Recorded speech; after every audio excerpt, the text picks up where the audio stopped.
때 김문기 소장 몰랐다는 입장 그대로세요? 한 말씀 부탁드립니다. 오늘 검찰이 구체적인 공소 사실 밝혔는데 한 말씀 해주시죠. 김문기 씨와 국회 정책 토론화 세미나 등 다양한 활동했다고 주장하는데 인터뷰 당시에 전혀 기억 안 나셨을까요?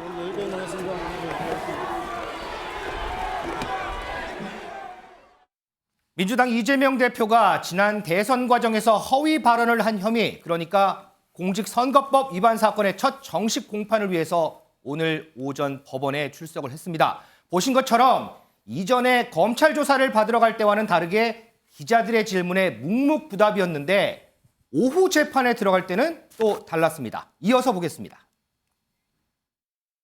오전에 재판에서 보여진 것처럼 김만배를 몰랐다는 윤석열 후보의 말에 대해서는 조사도 없이 각하했고, 김문기를 몰랐다는 이재명의 말에 대해서는 압수수색, 그다음에 수십 명의 소환 조사를 통해서 기소했습니다. 이 부당함에 대해서는 법원이 잘 밝혀줄 거라고 생각합니다.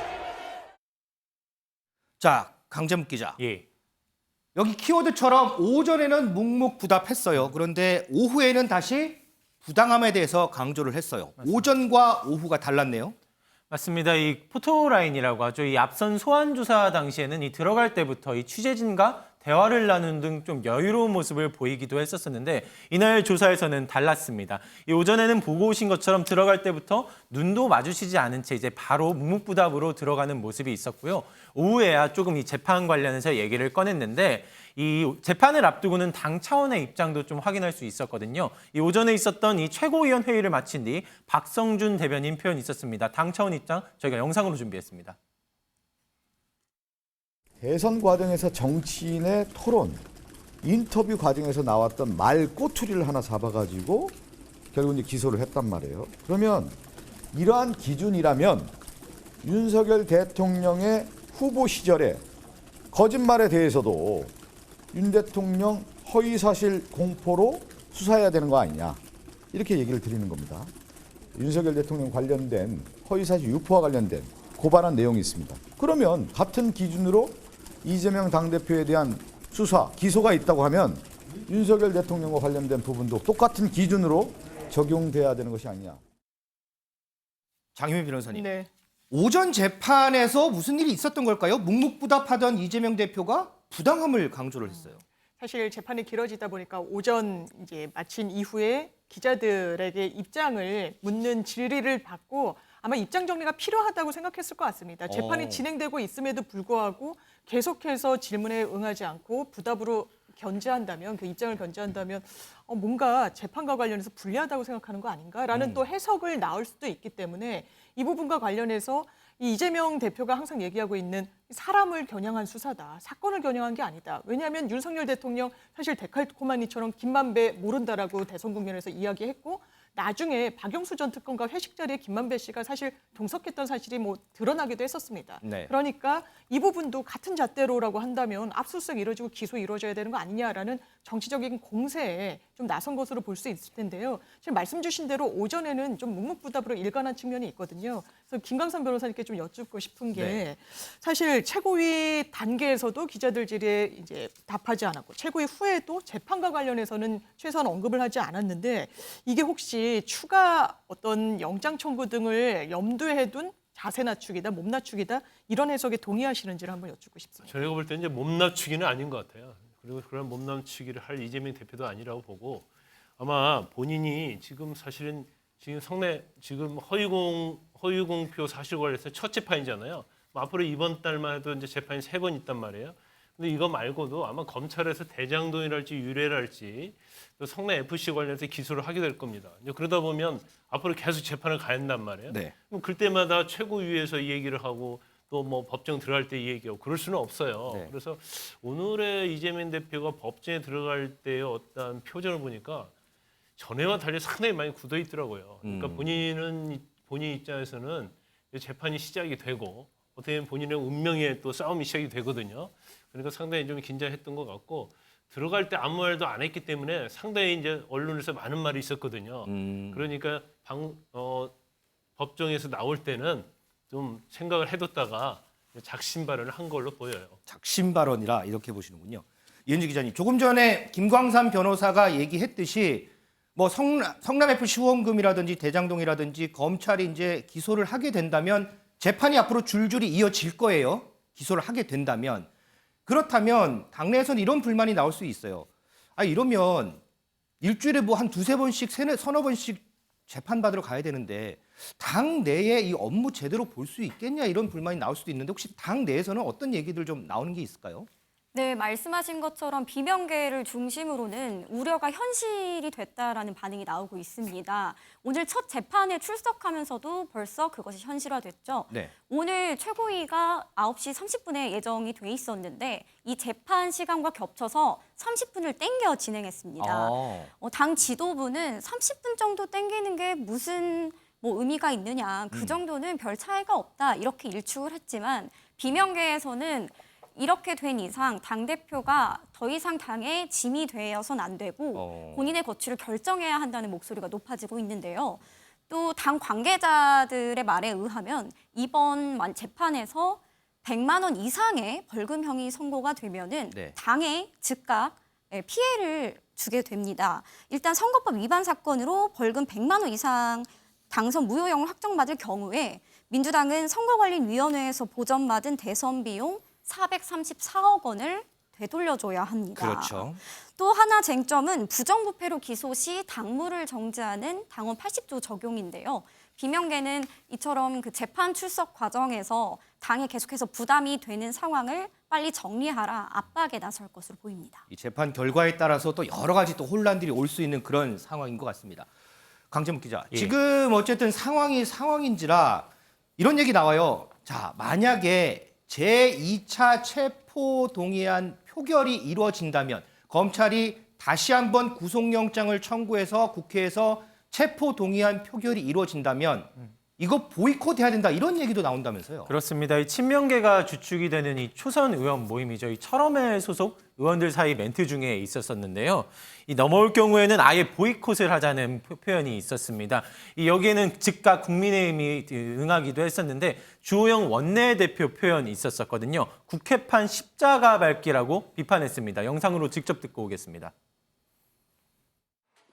지난번 이재명 의원 체포동의안에 무효 기권 던진표 색출에 나서더니 드디어 철험행과요 의원들을 중심으로 다음 체포동의안이 들어오면 일제히 본회의에 참석하지 않는 걸로 하자는 의견을 내고 있는 것 같습니다.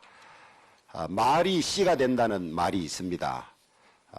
제2차 체포동의안을 거의 민주당 의원들이 기정사실화하는 모양입니다. 민주당이 추락하는 것은 괜찮습니다만은 한국 민주주의 자체가 수준이 그렇게 떨어지는 게 걱정이 됩니다. 네, 방금 들으신 대로 주호영 원내대표 이 부분과 관련해서 민주당판 십자가 밟기다 이렇게 비판을 했습니다. 장윤 변호사님. 네. 자, 이 체포동의안 표결 보이콧. 어쨌든 체포동의안 가결 요건이 과반 출석에 과반 찬성이잖아요. 그렇습니다. 그렇기 때문에 과반이 출석하지 않으면 표결 자체를 할 수는 없어요. 자, 이 보이콧이란 단어의 언급 어떻게 좀 보세요? 좀 책임 정치에는 반하는 부분이 있죠. 민주당 내에서 그런 목소리가 나온다는 건 좀 부끄러운 측면이 있다라고 생각하고요. 네. 국회의원들은 본인들이 국민의 선택을 받은 사람들로서 정치적 선택을 할 때 떳떳하게 하면 됩니다. 이것을 물론 보이콧하는 것도 하나의 정치적 의사표현일 수도 있지만요. 이번에 표결에 붙였을 때 얼마나 민주당 안에서 총의를 모으는 기회들이 많았습니까? 그렇다면 본인이 나는 가결에 찬성하겠다. 내지는 이재명 대표에게 포기하고 영장실질을 그냥 받으시라라고 아주 소수의 의원들만 방송 등에서 그렇게 언급을 했을 뿐이지 의원총회 과정에서 그런 의견들은 나오지 않았었습니다. 네. 그런데 이 표로 뭔가 자신의 의사를 표명할 수는 있지만 이런 어떤 민주적인 절차 과정에서는 함구하고 있다가 했던 부분 저는 국민들이 좋게 보지 않으실 거라고 생각하는 부분이 있고요. 그렇다면 나중에 다시 한번 이 부분이 올라왔을 때 보이콧으로 응한다? 저는 그거는 정당한 방식은 최소한 아니지 않나 생각합니다. 그러면 김광삼 변호사 잠깐 언급도 나왔지만 일단 비명계라고 불리는 이상민 의원이 이런 얘기를 했어요. 이재명 대표가 스스로 영장 심사를 받아서 기각시키는 게 오히려 깔끔하지 않느냐 이런 얘기를 했는데 자, 한쪽에서는 보이콧 얘기 나오고 한쪽에서는 스스로 가서 영장 실질 심사 받으라고 얘기 나오고 친명, 비명 간 강경론이 상당히 분출하는 모양새 같아요. 너무 이제 시각이 틀리죠. 오늘 이제 보이콧 얘기까지 나오잖아요. 이거 참석하지 말자는 거 아니에요? 네. 그 이유는 뭐예요? 비명계를 믿지 못하겠다는 거거든요. 그만큼 친명과 비명 간의 이제 간극이 크다 이렇게 말할 수 있고 결과적으로 친명계 입장에서는 만약에 체포동의안이 와서 의결을 하게 되면 찬성표가 더 많아질 것이라는 두려움이 있는 거 아니겠어요? 근데 이제 결과적으로 보면요, 이제 친명계에서 얘기하고 있지만 비명계가 마치 공천 때문에 권력 다툼을 하고 있다 이런 얘기를 하고 있는데 네. 저는 마찬가지라고 생각해요. 지금 친명계랄지 지도부랄지 이런 의원들이 만에 하나 이재명 대표가 구속이 된다랄지 아니면 당대표를 그만두면 결과적으로 호의를 했던 그러한 사람들, 의원들이 공천받기 어렵다는 굉장히 본질의 어떤 이해관계에 있는 거예요. 이제 그러다 보니까 이게 사실은 결국 이제 공천과 관련된 싸움인데 개딸들이 계속 공격을 하고 비명계에 대해서 또 뭐 보이콧하고 뭐 당원 투표로 대표의 직위를 그만둘지 안 그만둘지 결정하자 이런 것 자체는 결국 비명계에 대한 신뢰를 하지 못한다는 것 때문에 거의 지난번 체포 동의안의 부결을 변곡점으로 해가지고 상당히 더 골이 깊어지고 이러면 이럴수록 돌아오지 못한 다리를 건너고 있지 않는가 이제 그런 생각이 듭니다. 방금도 잠깐 언급이 나왔지만요. 요 며칠 사이에 언론에서 가장 많이 등장한 단어, 민주당과 관련해서 가장 많이 등장한 단어가요. 바로 개혁의 딸들, 일명 개딸들입니다. 이 개딸들과 관련해서 민주당 의원들 여러 얘기들을 하고 있는데 그 얘기를 좀 듣고 오겠습니다. 개딸로 불리는 분들이 어느 정도 규모가 되는지 그것도 조선일보에 아까 뭐 50% 된다 그랬는데 그건 너무 주관적인 평가고요. 그거 뭐 개딸이라는 것을 어떤 기준으로 볼 수 있겠어요. 이게 그걸 온라인 입당 당원이라는 기준을 들이대면 대충 맞긴 맞습니다. 온라인으로 입당했다고 그래서 그 속칭 그 다 개딸이냐 또 그렇지는 않거든요. 당원 입당 늘었다고 예, 설명을 해주셨잖아요. 네네. 그러니까 는 이유는 뭐라고 보시는 거예요? 그 이재명 당대표 이제 체포 동의안 이제 부결 이후에 결국은 당원들이 생각하는 거 민당이 단일 대우를 형성해서 결국 윤석열 정권에 대해서 당당히 맞서고 그런 의지를 반영해야 된다라고 하는 당원들의 목소리가 커졌고요. 그것이 당원의 가입으로 이어졌다 이렇게 봐야 될 것 같습니다. 이현주 기자님, 진짜 일명 개딸들 요즘 참 언급 많이 되잖아요. 그런데 이 개딸들의 영향력이 또 점점 커지는 것 같아요. 네, 말씀하신 것처럼 요즘 민주당에서 최대 논란이 되는 게 이른바 개딸입니다. 네. 오늘 좀 논란이 됐던 뉴스인데요. 민주당 정치혁신위원회가 내년 4월 총선을 앞두고 권리당원 여론조사 20%를 당무감사에 반영하겠다고 밝혀 논란이 됐습니다. 네. 권리당원의 상당수를 차지하고 있는 사람들이 바로 이재명 대표 강성 지지층 개딸인데요. 네. 사실상 공천에 영향력을 행사할 수 있는 길을 열어둔 것 아니냐 이런 지적이 나왔습니다. 언론에 공개된 혁신안에 따르면요. 내년 총선을 앞두고 의원 평가에 정치 현안에 대한 당대응 활동 참여, 언론 및 미디어 활동 등 당무 기여 활동을 지역구 의원은 20%, 비례의원은 30%까지 반영하도록 되어 있습니다. 그리고요, 하위 10% 평가를 받은 의원은 페널티를 무려 30%까지 주는 안도 포함이 됐는데요. 비명계에서는 바로 반발이 나왔습니다. 그러겠죠. 이것은 개딸을 앞세워서 비명계를 솎아내려는 작업 아니냐, 사실상의 공천 학살이다, 이런 비판이 나오고 있습니다. 자, 참고로 당무 감사라는 게요. 다음 총선에서 누구를 공천할지 아니면 누구를 공천하지 않을지 사전에 조금 작업을 하는 부분을 얘기하는데 장현 변호사님, 네. 만약에 이 방안이 실행이 된다면 정말 이 비명계 입장에서는 이건 가만히 있을 수 없는 일 아니겠습니까? 그 결과에 잘 동의하거나 용인하지 않을 가능성이 매우 높습니다. 저는 민주당의 권리당원 중에 대부분이 개딸이라는 지적에는 동의하기가 어렵습니다.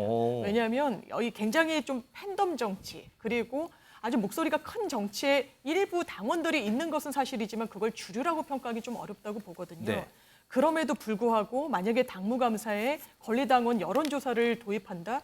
그러면 일반적인 이 당원들, 특히 뭐 일반 개별적인 의원들에 대한 이해도가 상당히 높다라고 보기는 어렵습니다. 그렇다면 이 과정 중에 목소리를 더 크게 내는 건 아무래도 지금과 같이 좀 강성 지지층이다라고 분류되는 당원들의 가능성이 매우 농후해요. 그럼 그 결과가 어떻게 나올 것이냐. 지금도 굉장히 선명성을 굉장히 강조하는 의원들이 후원금이나 뭐 이런 부분에 있어서 압도적인 그런 걸 성취해내고 있지 않습니까? 저는 그게 온당한 방향이라고 생각하진 않습니다. 그렇기 때문에 팬덤 정치는 좀 경계해야 되는 부분이 있지 이걸 하나의 당무 감사로까지 편입시킨다는 그런 안은 좀 철회되는 게 맞다라고 생각합니다.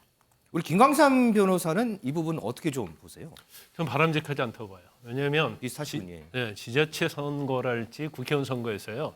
이 권리당원이 경선 과정에서 미치는 영향이 엄청납니다. 그리고 권리당원을 어떻게 확보하느냐에 따라서 경선에서 같은 당 후보끼리 이기냐 지느냐를 결정을 해요. 근데 여기에 그 전에 이제 당무감사에까지 권리당원의 비율을 높여버리면 결과적으로 권리당원에 의해서 이제 공천이 좌지우지 돼버리는 거죠. 그러면 권리당원이라는 것은 굉장히 적극적인 당원이고 이제 최근에 들어와서는 굉장히 강성 당원들이 굉장히 많이 포진돼 있단 말이에요. 네. 그럼 공천에 있어서 이러한 강성적인 권리당원들의 영향력이 굉장히 높아진다. 그러면 결과적으로 정치를 하는데 민주당에 소속된 정당인들이 정치하는 데 있어서는 결국 권리당원의 눈치를 볼 수밖에 없어요. 네. 그러면 요즘 말하는 강성 민주당 당원이라는 이제 개딸들의 눈치를 볼 수밖에 없는 거고 또 하나 지금 당무 기여도라는 얘기를 하고 있거든요. 근데 당무 기여도 자체를 정치 현안에 대한 대응 활동 참여 이런 것들을 당무 기여 활동의 중요한 이제 아이템으로 잡고 있단 말이에요. 네. 그러면 이제가 지금 같은 이제 여당 입장에서는 방탄정국이라고 하는데 이 방탄의 앞장서고 이재명 대표를 정말로 옹호하고 그런 사람들만 당무 기여에 있는 걸로 볼 수가 있고 만약에 거기에 소극적이랄지 바른 말을 하면 그것은 당무 기여도가 없는 걸로 해서 감점이 될 거 아니에요. 그럼 그런 사람들은 하위 10%가 돼버리면 아예 공천을 받을 수 없는 지경이 되는 거죠. 그래서 이게 보통 때 이러한 혁신안이 있었다고 하면 조금 이해가 될 수 있겠지만 네. 지금의 상태는 이재명 대표 관련된 사법 리스크랄지 내년 총선에 관련된 여러 가지 문제점이 드러나고 있잖아요. 근데 왜 하필 이 시점에서 이 혁신안을 내느냐. 거기에 대해서는 비판이 있을 수 있다고 봅니다. 그럼 이거를 조금 더 직접적으로 만약에 해석을 하면 이 안은 소위 친명과 비명을 가르겠다. 누가 친명인지 누가 비명인지 한번 갈라보겠다. 이렇게 해석을 해도 되는 건가요? 그렇죠. 이제 체포 동의안이 부결된 그 시점에서 보니까 우리 내부에 이제 배신자가 있다 이제 이런 생각을 하게 되니까 네. 결국 혁신안 이런 걸 통해서 어떻게 해서든지 당내에 이재명 대표에 대해서 굉장히 반감을 가지고 있다든지 반대하는 그런 세력은 뭐 솎아내야겠다 이제 그런 오해를 받을 수 있는 소지가 충분히 있다고 봅니다. 그래서 이런 뭐 당원 여론조사에 맡기는 방안에 대해서 여러 가지 의견이 있을 수 있기는 해요. 하지만 이제 제 생각은 그렇다고 말씀을 드리고 어떻게 정유미 변호사는 어떻습니까? 이런 당무 기여도를 반영하는 방안에 대해서는 어떻게 생각하세요? 저는 팬덤 정치가 정치의 일부일 수는 있어도 본질일 수는 없다라고 생각합니다. 왜냐하면 민주당에 여러 당원들의 층위가 있습니다. 그리고 개딸이라고 칭해지는 이른바 대선 이후에 온라인으로 가입한 당원들 수치가 뭐 많기는 하지만 이게 절대 다수라고 보기도 어렵고 단순히 이 국면에서 이재명 대표가 정치적으로 약간 위기 상황에서 큰 목소리를 낸다고 그걸 당무에도 개입하고 공천에도 개입하고 여러 분야에서 다 수용하겠다? 일부 수용할 수는 있지만 그게 주된 흐름이 돼서는 안 되라고 생각합니다. 저희 프레스룸 라이브 패널들도 이 부분과 관련해서는 좀 비판적인 입장을 견지해 주셨는데요. 이 부분이 오늘 계속해서 좀 논란이 되고 있습니다. 그래서일까요? 민주당에서 이 부분과 관련해서 입장을 내놨는데요. 자, 이 안은 일부 혁신위원회 아이디어 차원에서 거론된 것이고 공식 검토된 바도 없고 채택 가능성도 높지 않다. 이런 입장을 냈습니다. 자, 이 부분은 우리가 조금 더 좀 두고 봐야 될 사안인 것 같습니다. 자, 그건 그렇고 강재묵 기자. 예. 지금 민주당 내부 상황 상당히 조금 혼란스러운 상황이에요. 이런 와중에 해외 출장 논란까지도 불거져요? 맞습니다. 민주당 소속 의원 20여 명이 베트남으로 워크숍을 다녀온 것 관련한 비판인데요. 이 3.1절 임시국회가 열린 마당에라는 비판이 나왔습니다. 정의당이 나섰는데 직접 영상으로 준비했습니다. 민주당이 3.1절 임시국회를 주장하여 임시국회를 연 지 하루 만에 의원 20여 명이 해외로 떠났다는 것입니다. 이재명 대표 체포를 막기 위한 방탄국회라는 여당의 비판에도 일하는 국회를 열어야 한다고 맞섰던 것이 민주당입니다. 결국 일하는 국회가 아니라 방탄국회였다는 국힘의 공격에 무방비로 노출되었습니다. 오얏나무 아래서 갓근 고쳐맨 꼴입니다. 말만 번지르르 하게 하는 민주당, 이러다가 곧 낙제입니다. 듣고 오신 것처럼 결국 국민의힘이 주장하는 방탄 정당과 꼭 맞지 않느냐라는 비판입니다. 여기에 국민의힘 역시도 즉각 의견을 냈는데요. 이 민주당이 진로를 베트남에서 찾느냐며 이 구차하기 짝이 없다는 비판이 이어갔습니다. 이은지 기자님, 이 부분 기사화도 하셨죠? 네. 자, 3월 1일 날 임시국회 열었어요. 근데 정작 시작했더니 바로 의원들은 해외로 가버렸어요. 얘기들 많이 나올 것 같아요. 네, 사실 해외 출장 문제는 정말 매년 나오는 해묵은 논란인데요. 이번 경우는 더더욱 논란이 되고 있습니다. 그 이유가 방탄 국회라는 오명을 쓰면서까지 끝끝내 1일에 국회를 열었고 네. 또 이재명 체포동의안 표결에서 이탈표가 나와서 당이 좀 혼란스러운 상황에서 지금 베트남을 가는 것이 적절하냐 이러한 지적이 나온 건데요. 특히나 더 미래에 대해서 조금 설명을 드리면요. 민주당 의원들이 가장 많이 속해 있는 모임인데다 이태원 국정조사를 추진할 당시에 대국민 서명 운동을 벌여서 관철시킨 좀 영향력이 있는 집단입니다. 그러한 모임에서 이러한 상황에 베트남 워크숍을 추진했다는데 실망감도 더 큰 상황인데요. 오죽하면 민주당에선 이런 얘기까지 나옵니다. 차라리 상임위 차원에서 국비로 가는 것이 더 낫지. 아하. 이렇게 휴양지로 꼽히는 베트남에 사비를 들여간 것은 국민들이 보기에도 놀러 간 것 아니냐. 이런 오해를 살 수 있다. 이런 지적이 나오고 있습니다. 그렇군요. 자, 어찌됐건 3월 임시국회는 개의했고요. 오늘 여야가 합의를 했습니다. 3월 임시국회 본회의 오는 23일 그리고 30일 열기로 합의를 했습니다. 그럼에도 불구하고 이 일하는 국회란 말은 지금은 조금 좀 어색하게 들리는 그런 가능성도 있는 것 같습니다.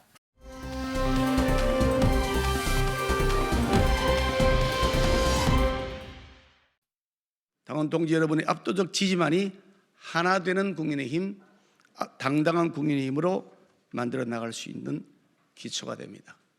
저는 선거 기간 누누이 연대, 포용, 탕평의 연포탕 김견을 말씀드렸습니다.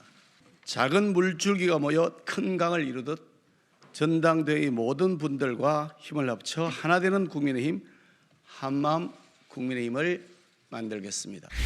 윤석열 정부의 성공 없이 안철수의 정치적 미래는 없습니다. 그것이 저 안철수의 진심입니다. 이제 국민의힘에 뼈를 묻고 총선 승리로 윤석열 대통령과 국민의힘 정권의 성공을 위해서 온몸을 바칠 것입니다. 저는 총선 승리로 완전한 정권 교체만 할 수 있다면 국민의힘의 문지기가 되어도 좋다고 생각합니다. 자, 두 번째 앵커의 픽 키워드 마지막 불꽃입니다. 국민의힘 전당대회 이제 5일 앞으로 다가왔죠. 각 후보들 지금부터 아주 총력전을 펼치고 있습니다. 강재묵 기자. 예. 우리가 지금 영상으로 잠깐 이제 봤는데 오늘 기자회견이 막 여러 차례 잇따라 열렸어요. 맞습니다. 먼저 저희가 우리 김기현 후보 기자회견 내용 한번 정리를 좀 할까요? 맞습니다. 차례로 저희도 좀 설명을 드릴 텐데 먼저 김기현 후보 이 기자회견 내용부터 앞서 보고 오신 표현 좀 다시금 살펴보도록 하겠습니다. 이 압도적인 지지만이 당 지도부의 리더십 기반이 될 거라며 이 투표를 촉구하는 문장이 먼저 한 번 있었었고요. 이 그간 미뤄오던 표현이었죠. 연대와 포용, 이 연포탕이라는 표현과 함께 국민의힘 55%, 윤석열 정부 60% 지지율을 목표로 하겠다며 당과 정부의 승리를 함께 어필하는 모습이 있었습니다. 김광삼 변호사님. 네. 오늘 오후에 마지막 TV 토론 있잖아요. 예. 지금 TV 토론 준비할 시간도 참 빠듯할 텐데 이렇게 갑자기 기자회견 자리를 연 이유가 있을까요? 토론의 준비는 이렇게 빠듯하지 않을 것 같아요. 아, 그래요? 나올 내용이 다 나와버렸고 그리고 뭐 사실 네거티브잖아요. 지금 네거티브 경우로 흘렀기 때문에 결과적으로 이렇게 나온 내용보다는 중요한 것은 기자회견이라고 생각하는 것 같아요. 그래서 이제 내일부터 투표가 시작이 되잖아요. 그렇죠. 당대표 선거 국민의힘 당원들의 이제 투표가 시작이 되는데 이제 마지막에 여기서 힘을 주어서 얘기하는 것 같아요. 그래서 이제 거기 그 김기현 후보가 말한 가장 키포인트는 이제 압도적인 지지죠. 압도적인 지지라는 의미는 여러 가지 의미가 있어요. 압도적인 지지를 받아야지 당대표에 대해서 계속 힘을 가지고 이제 총선까지 계속 갈 수 있다 그런 의미도 있고 또 하나는 내일부터 투표해서 결과적으로 이제 1차 투표하는 거 아닙니까? 네네. 압도적인 지지로 과반수를 만들어 달라는 그런 의미가 되겠죠. 그래 2차 투표 가지 않도록. 그래서 이제 타이밍을 잡아서 오늘 뭐 오히려 토론을 준비하는 것보다는 국민보다는 국민의힘 당원들에게 호소하는 게 훨씬 더 효과적이다. 그런 생각을 하고 기자회견을 한 것으로 보입니다. 이제 내일부터 1차 투표가 있으니까 지금이 바로 마지막으로 호소할 바로 그 타이밍이다 이렇게 생각을 했다는 거군요. 자, 장효 변호사님. 네.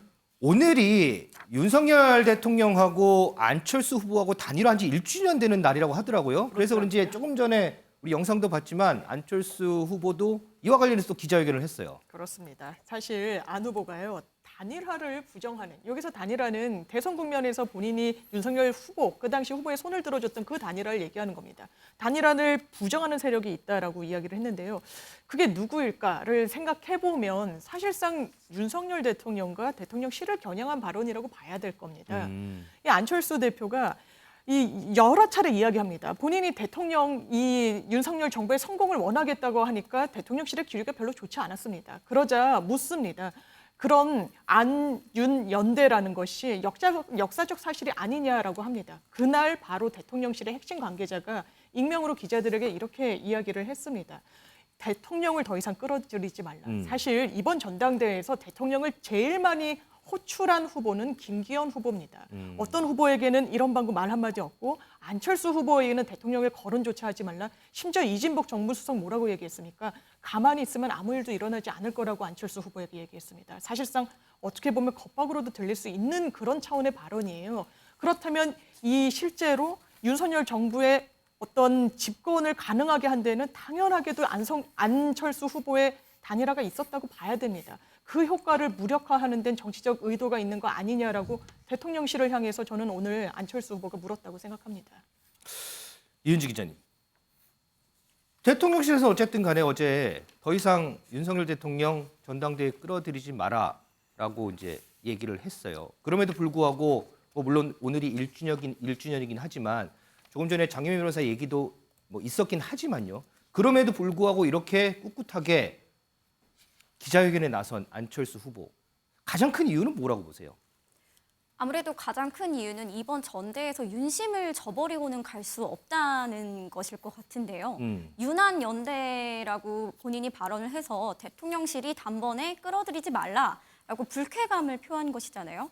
이에 대해서 어떻게든 수습에 나서면서 본인이 그래도 당원들 100% 투표이기 때문에 당원들의 지지를 얻기 위해서는 가만히 있어서는 안 된다. 그래도 앞으로 그리고 한 언론과의 인터뷰에서는 억울함을 토로하기도 했습니다. 왜 다른 사람들은 다들 윤심을 파는데 왜 나에게만 뭐라고 하느냐. 이렇게 토로하기도 했는데요. 또 본인이 당대표가 되면 이러한 오해를 풀고 싶다. 오해가 없었으면 한다라고 수습에 나서기도 했습니다. 김광석 변호사님, 이 천하람 후보가 이런 안철수 후보를 보고 이런 얘기를 했어요. 대통령실에다가 더 때려달라, 이렇게 피해자 코스프레 한다, 이렇게 비판을 했던데 이게 맞는 비판일까요? 잘 모르겠어요. 그러니까 이게 뭐 피해자 코스프레라 해서 대통령이 때려주면 이제 안철수 후보의 지지도가 올라간다는 생각을 하고 있기 때문에 네. 그런 것이라는 취지로 천하람 후보가 얘기를 하고 있는 것 같아요. 그런데 대통령실은 뭐 여러 가지 객관적인 여러 가지를 종합해 보면 일단 누구에게 마음이 가 있는 걸 알 수 있잖아요. 시청자 여러분도 다 알 거예요. 그런데 대통령에게 스스로 어떤 구걸을 한다랄지 아니면 대통령으로부터 어떤 피해자의 어떤 박해받는 그런 모습을 보인다고 그래서 이제 표가 이쪽으로 저쪽으로 갈 때는 아니라고 봐요. 그러니까 김기현 후보에게 정해진 표가 있고 안철수 후보에게 정해진 표가 있고 천하람 후보에게 정해진 표가 있다고 봅니다. 그래서 이제는 좀 이렇게 움직이지 않을 가능성이 있다. 물론 1차에서 과반수가 안 나오면 2차에서는 좀 변동성이 있어요. 네. 그렇지만 어느 정도 갈 표는 정해져 있는 것 같아요. 천하람 후보 표가 안철수 후보에 갈리가 맞먹고 또 김기현 후보에게 갔던 표가 가려고 했던 표가 안철수 후보에 가지 않는다고 보거든요. 그래서 이 코스프레 그런 걸 떠나서 이제 안철수 후보 입장은 굉장히 애매하죠. 윤심이 나에게 있다고 주장할 수도 없고 그런다고 대통령실과 멀리할 수도 없어요. 그러니까 상당히 본인의 일단 어떤 포지션이 굉장히 애매하기 때문에 제가 볼 때는 그 지지도에 있어서도 굉장히 답보 상태가 아닌가 그렇습니다. 그런데 그건 뭐 천하람 후보도 마찬가지라고 봐요.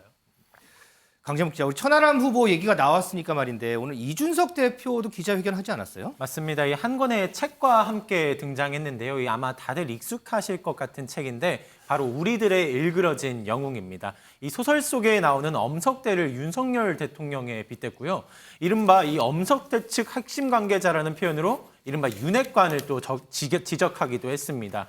이 이준석계로 분류되고 있는 이 천하람 후보를 포함해서 허은하, 김용태, 이기인 후보는 이 전학생 한병태로 빗댔는데 이 소설 속에서는 전학생 한병태가 이 끝내 굴복하는 스토리지만 이번 전당대회에서는 이른바 이 천하용인 후보가 엄석대 체제를 바로잡을 수 있게끔 이 국민들이 또 이 당원들이 이 기회를 주셨으면 한다라고 호소했습니다. 이은지 기자님, 오늘 이준석 전 대표가 기자회견에 나선 속사정 취재된 부분이 좀 있죠? 네, 이준석 전 대표가 국회 소통관이라는 이런 공식 석상에서 기자회견을 연 것은 지난해 8월 이후 약 6개월 만입니다. 진짜 참 오랜만에 본 것 네, 같아요. 굉장히 오랜만에 공식 석상에 등장을 한 건데요. 그만큼 큰 결단이고 본인의 의지가 매우 강했다고 합니다. 특히 윤석열 대통령을 엄석대에 비유해 부당한 권력 행사가 이뤄지는 교실을 구해내야 한다. 우리들의 일그러진 영웅에 빗대기도 했는데요. 네. 이것은 이번 전당대회의 본질을 명확히 규정하고자 함이라고 합니다. 이번 전당대회가 어떤 의미를 갖는지 지지층이 공감을 해야 투표에 적극 나설 것으로 보는 것인데요.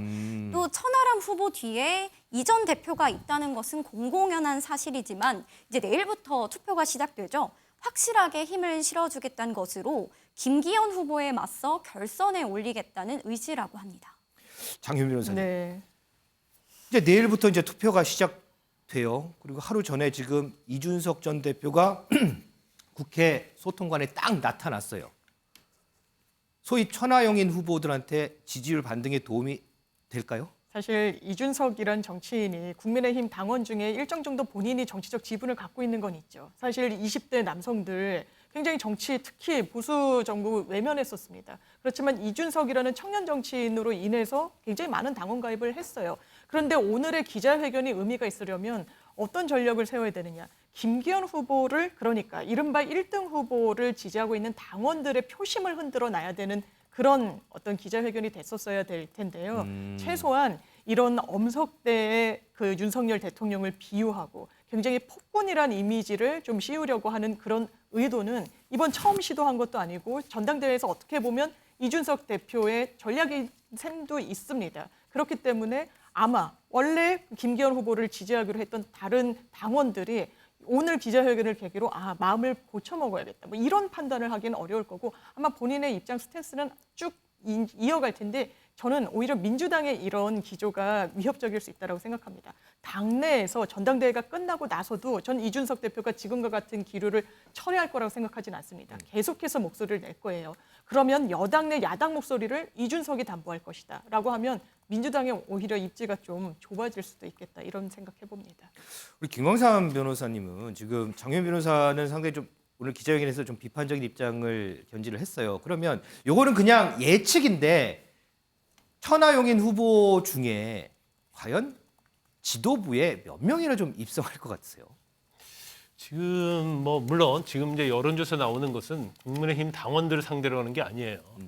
이제 국민의힘을 지지하는 층을 상대로 하는 거기 때문에 약간 뭐 변수는 있을 거라고 보지만 아마 나온 여론조사는 뭐 쉽지 않은 걸로 나오는 것 같습니다. 그래서 지금 천하용인이라고 하는 이준석 대표의 키즈들이 한 명도 만약에 당선이 되지 않는다고 하면 이준석 대표에게는 정치적으로 아주 치명타가 될 수 있을 거예요. 아마 이준석 대표의 전략은 이전에 자기가 이제 청년 온라인으로서 청년들도 많이 당원으로 가입시키고 그랬기 때문에 본인이 상당히 영향력이 있다고 생각한 것 같아요. 근데 그 영향력이 어디까지 갈지는 모르겠어요. 이번에 전당대회를 통해서 본인의 어떤 존재감 그리고 뭔가 판을 흔들어 보겠다는 계획을 가지고 나온 것 같아요. 네. 근데 처음 시작할 때는 좀 약간 판이 흔들렸죠. 그렇지만 이게 시간이 지나면서 결국은 진부하게 됐고 이준석 대표가 갖고 있는 캐릭터가 결국 현 국민의힘하고 그다음에 윤석열 대통령과의 극단적인 대립각이잖아요. 근데 사실 국민의힘 당원들은 그걸 원하지 않을 거예요. 그래서 저는 아마 미풍에 그치지 않을까 이렇게 생각을 하는데 어떻게 장유미 변호사님은 뭐 한 명이라도 뭐 입성을 할 수 있다고 생각을 하시는가요? 저는 이 4명의 이른바 이준석계 후보들 중에 한 명 정도는 입성하지 않을까. 그게 아마 천하람 당대표는 만약에 된다면 경선에라도 올라간다면 정말 그야말로 파란을 일으키겠지만 조금 가능성은 낮다라고 보고요. 이기현 후보 같은 경우에 청년 몫의 최고위원 후보지만 장해창 대세론이 뭐 여러 가지 이슈가 있지만 뭐 굳혀져 가는 것 같습니다. 그렇다면 김용태, 허은하 후보 중에 한 명이 최고위에 입성할 수 있는 가능성이 그나마 좀 열려 있지 않나 전망해 봅니다. 우리 두 분만 예측을 하셔갖고 우리 이은지 기자님이 좀 서운해하시는 것 같아요. 이은지 기자님은 어떻게 몇 명이나 지도부에 입성할 것 같으세요? 저는 사실 예측을 하기보다 이준석 캠프 측에서 분석하고 있는 것을 좀 소개해드리고 싶은데요. 굉장히 흥미로운 분석입니다. 일단 당연히 이 전 대표 측은 천하람 후보가 2등으로 당대표 결선에 무조건 올라간다 보고 있고요. 결선 투표를 할 것이다. 네, 맞습니다. 그리고 최고위원 후보들도 한 명 이상 올라간다. 그런데 이 순위가 조금 재밌습니다. 이 전 대표 측은 1위가 당연히 김기현 후보, 2위는 천하람 후보, 그리고 3위가 황교안, 안철수 후보가 4위가 될 것이라고 예측을 하고 뭔가 있다는데요. 좀 의미심장합니다. 그거. 네, 보통 아까 여론조사에서도 나왔지만 안철수 후보가 지금 2위로 가장 많이 거론이 되고 있는데 그렇죠. 이 전 대표 측은 4위로 예상을 한 겁니다. 그 배경을 보면 최근에 안 후보가 힘이 굉장히 많이 빠지면서 그 표 일부가 천하람 후보 쪽으로 오고 있다고 판단을 하고 있고요. 또 김기현 후보의 경우는 땅 투기 의혹 때문에 좀 실망한 표들이 오히려 정통으로 평가되는 황교안 후보로 갈 것이다. 이렇게 보고 있다고 합니다. 그래서 황교안 후보가 10% 정도 나올 것이다. 또 지금 가장 주목하고 있는 점이 대체 이준석 전 대표 측 지지층이 몇 프로나 되느냐. 그것이 지금 관건인데요. 정치권에서는 최소 10%, 아니면 많게는 25%까지 생각을 하고 있는데요. 그 편차가 매우 크죠. 그래서 이준석 캠프 내에서도 좀 이런 정확한 파악은 어렵다고 보고 있습니다. 자, 과연 누구 얘기가 맞을지 저희가 5일 뒤에 이 자리에서 바로 전해드릴 수 있도록 하겠습니다. 어제도 저희가 잠시 전해드렸는데요. 어제 마지막 합동연설회가 수도권에서 있었죠. 각 후보들 상당히 치열한 난타전을 벌였습니다. 그 모습 잠깐 좀 보고 오겠습니다. 이 대통령하고 소통하고 공감을 잘 해야 되는 거지. 당내 갈등, 분열 일으켜서 당 망치는 분이 또 앞장서면 그러면 민생하고 경제 해결 못한다. 이런 말씀입니다. 도시개발을 이유로 이권을 챙겼던 이재명 대표의 대장동 사건과 판박이라는 의혹이 계속해서 쏟아집니다. 정의를 중시하는 대통령께서 아예 후보로 생각하지 않으셨을 겁니다. 여러분, 이 필패 방정식을 반복하시겠습니까? 김기현 후보가 윤핵관표 공천, 낙하산 공천하느라고 공천 받은 파동 일으켜서 막판에 또 우리가 잘못했습니다. 피켓 들고 큰절할 때 여러분 그때도 함께 하실 겁니다. 그의 권력형 토건 비리 그리고 땅 투기 의혹 이것에 대해서 민주당이 맹렬한 공격 폭탄을 할 것입니다. 몽땅 대통령 책임으로 뒤집어쓰게 될 텐데 이래도 괜찮습니까, 여러분? 자, 강재문 기자. 이제 합동연설회는 끝났고 TV 토론회도 이제 오늘 오후에 하면 이제 끝이 나요. 자, 각 후보들 어떻게 지금 준비하고 있을까요? 먼저 김 후보는 이 그간 부동산 의혹에 많이 시달렸잖아요. 때문에 이 그간 못한 이 정책 설명에 집중하겠다는 입장입니다. 다만 여전히 공세가 거세질 경우에는 당하지만은 않겠다라는 입장이고요. 이 안철수 후보는 이 윤 대통령과의 단일화 1주년을 자평하며 이 정권 교체의 주역이었음을 이 토론회에서도 강조할 것으로 보이고 있습니다. 이어서 천하람 후보는 앞서도 이준석 전 대표 기자회견을 보고 오셨지만 이 현재 이 엄석대 체제에 맞설 수 있는 것은 이 본인이다라고 어필할 것으로 보이고 이 마지막이죠. 이 황교안 후보 같은 경우도 이 본인이 최초로 제기했던 이 김 후보에 대한 부동산 의혹을 끝까지 강조할 것으로 예상되고 있습니다. 자, 저희가 오늘 TV 토론의 쟁점을 한번 좀 정리를 해봤는데 요거만 짧게 소개 좀 드리겠습니다. 김기현 후보 울산 땅 투기 의혹 수사 의뢰 적극 방어할 거다 이렇게 예상을 하고 있고요. 안철수 후보 결선 투표 진출을 자신하고 있습니다. 그러면서 비윤계 결집을 도모하고 있군요. 자, 그다음 천하람 후보 이 세 후보는 돌아가서는 안 되는 과거다. 이 부분을 집중적으로 얘기할 것 같습니다. 그리고 마지막 황교안 후보 정당 파괴 전문가 가짜 안보 비판 이런 부분에 좀 중점을 둘 것 같습니다.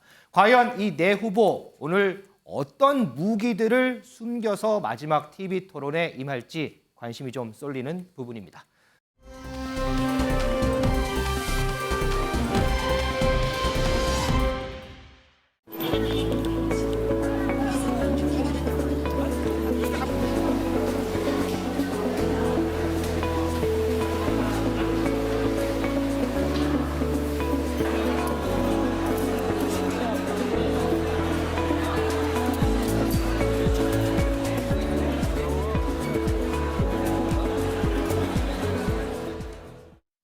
강재묵 기자. 예.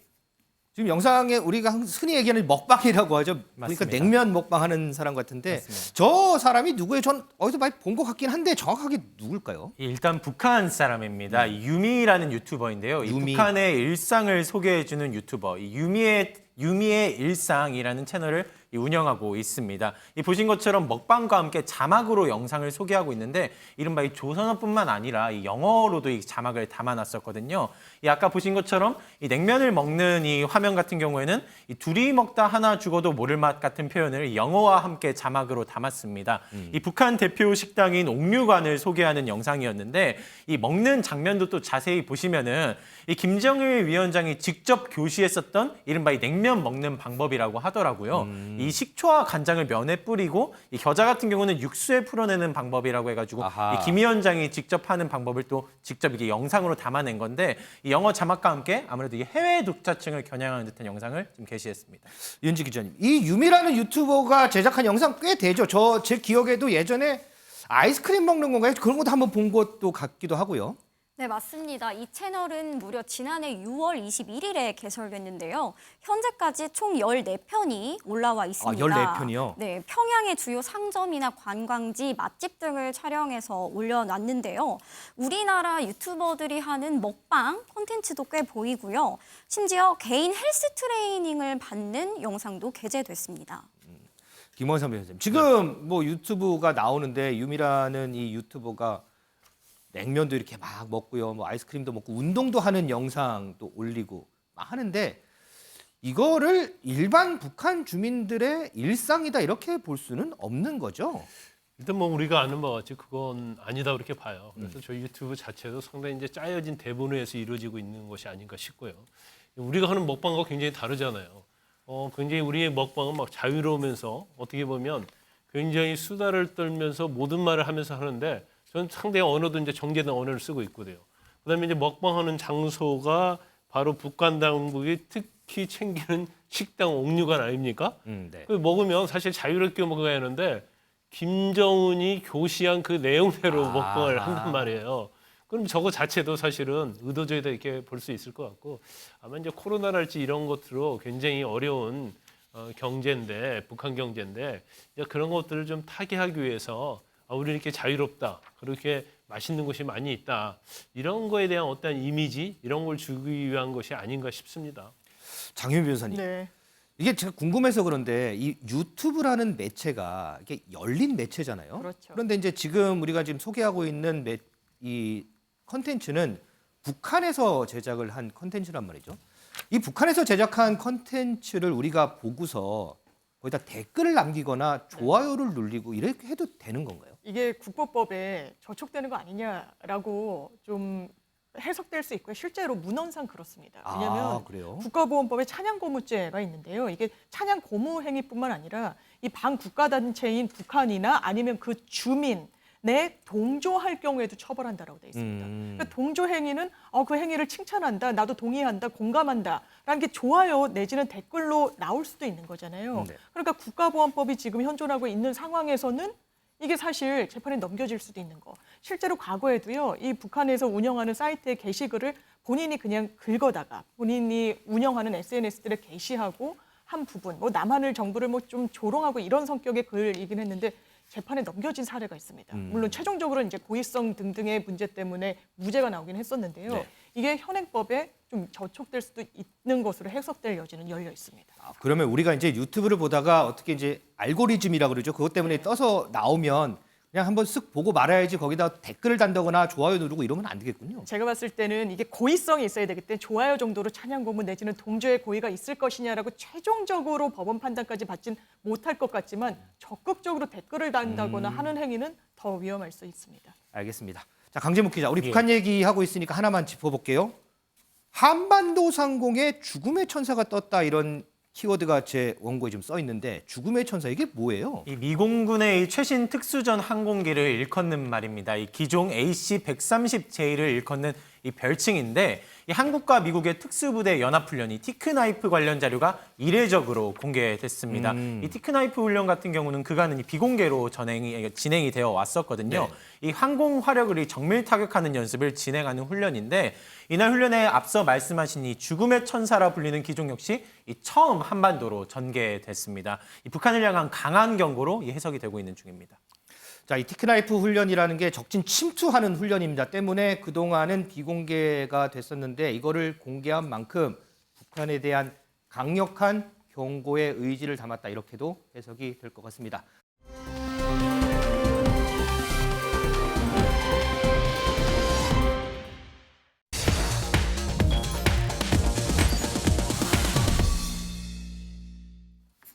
자, 오늘 3월 3일이죠. 보신 것처럼 333이 연달아서 쫙 펼쳐진 날인데 과연 오늘 어떤 날인지 아시나요? 바로 삼겹살 데이라고 합니다. 강재묵 기자. 예. 그래서 그런지 모르겠는데 오늘 오전부터 대형마트에 사람들 엄청나게 많았다면서요? 맞습니다. 저희 취재진도 이 오전부터 이 바삐 좀 움직였었는데 이 마트마다 좀 불러봤다고 합니다. 이 할인 행사를 누리기 위한 인파가 이 북적여서 이제 줄을 이루고 있는 장면들을 좀 확인할 수 있었는데 지금 같은 저희가 준비한 그 자료 영상들이 함께 나가고 있는데요. 네. 이 대형마트에서도 지금 줄줄이 반값 행사가 이 삼겹살 반값 행사가 진행 중이라고 합니다.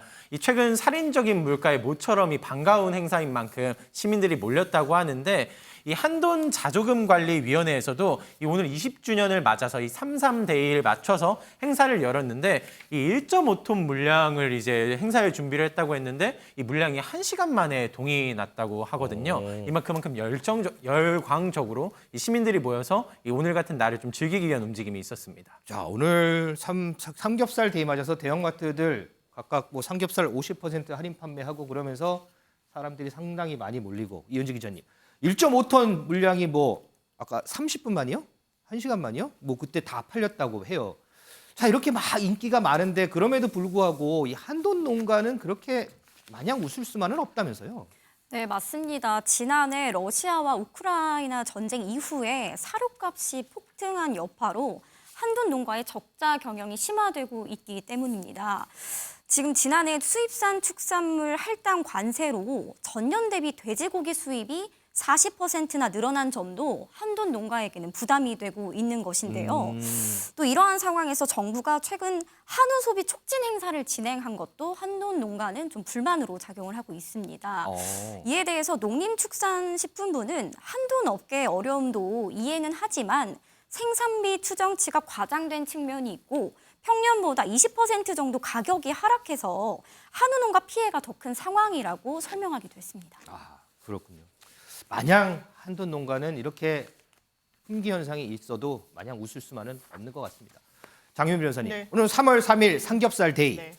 그런데 또 3월 통틀어서 보면 또 이 음식도 날이라고 하더라고요. 그렇습니다. 3월 삼각김밥 이런 건데요. 같은 3이라서 그런 건 아니고요. 학생들이 계약하기 때문에 그렇습니다. 학생들이 정말 삼각김밥을 많이 사 먹기 때문에 여러 편의점들이 3월을 위해서 프로모션을 굉장히 적극적으로 합니다. 할인 행사는 기본이고요. 이 삼각김밥을 사면은 음료수를 끼워준달지 그리고 삼각김밥 사실 하나 먹으면 학생들 좀 배고프잖아요. 그래서 네. 사이즈업 행사 등 여러 행사가 기획돼 있다고 합니다. 김광삼 변호사님도 삼각김밥 많이 드시나요? 삼각김밥이 보면 약간 짭짤하더라고요. 근데 맛은 있어요. 그거는 뭐 참치 들었고 아니면 네. 김치 볶음 들어있고 하는데 뭐 간혹 가다가 이제 방송 스케줄이 좀 뭐 바쁘다랄지 아니면 이제 재판 들어가야 하는데 점심 시간이 좀 애매하다랄지 그럴 때는 뭐 직원들과 같이 삼각김밥 먹을 때도 있고 또 차 운전을 가면서 삼각김밥 먹을 때도 있죠. 가끔 먹으면 굉장히 맛있어요. 특히 기자들이 막 바쁠 때 이렇게 막 취재하고 그러면 그때 삼각김밥 참 많이 먹잖아요. 그렇죠. 삼각김밥 저는 사실 오늘도 먹었거든요. 오늘도요? 제가 오늘 방송 출연이 처음인데 긴장되는 마음에 삼각김밥을 먹고 왔는데 오늘 이런 행사가 있는 줄은 전혀 몰랐습니다.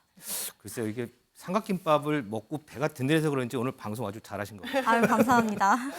자, 저희가 조금 전에 삼겹살 얘기를 했죠. 삼겹살을 보니까 저도 오늘 퇴근길에 글쎄 반값까지는 제가 구매는 못할 것 같아요. 그렇지만 삼겹살 이렇게 좀 사서 우리 가족들하고 오늘 저녁에 또 불금이잖아요. 오늘 저녁에 오붓하게 좀 구워 먹었으면 좋겠다 이런 생각도 지금 했습니다.